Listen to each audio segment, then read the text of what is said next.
మినప్పప్పు ఇంకా రాగులతో చేసిన ఇడ్లీ హెల్దీ ఐటమ్ అనగానే టేస్ట్ ఉంటుందో లేదో అనే డౌట్ ఉంటుంది. కానీ అస్సలు అవసరం లేదండి. చాలా టేస్ట్గా ఉంటుంది. పిల్లలు కూడా కంప్లైంట్ ఇవ్వకుండా తింటారు. చక్కగా మెత్తగా వస్తాయి ఇడ్లీ కూడా. కొత్తగా చూసేవాళ్ళు ఛానల్ని సబ్స్క్రైబ్ చేసుకోవటం మర్చిపోవద్దు.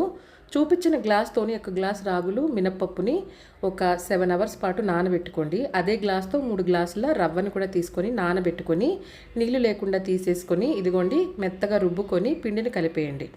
ఓవర్ నైట్ ఫెర్మెంటేషన్కి వదిలేస్తే ఈ విధంగా ఉంటుంది. దీంట్లో సరిపడా సాల్ట్ కలుపుకొని ఇడ్లీ గిన్నెలోని చక్కగా ఇడ్లీ వేసుకోవటమే. దానికి ఇడ్లీ గిన్నెకి ఇంకా సపరేట్గా నెయ్యి కానీ నూనె కానీ రాయాల్సిన అవసరం లేదు. చక్కగా వచ్చేస్తాయి ఇడ్లీ.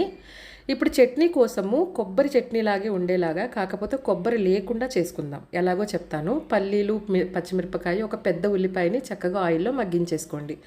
మిక్సీ వేసుకునేటప్పుడు కాస్త ఉప్పు, కొంచెం చింతపండు వేసుకుంటే చట్నీ సూపర్గా ఉంటుంది.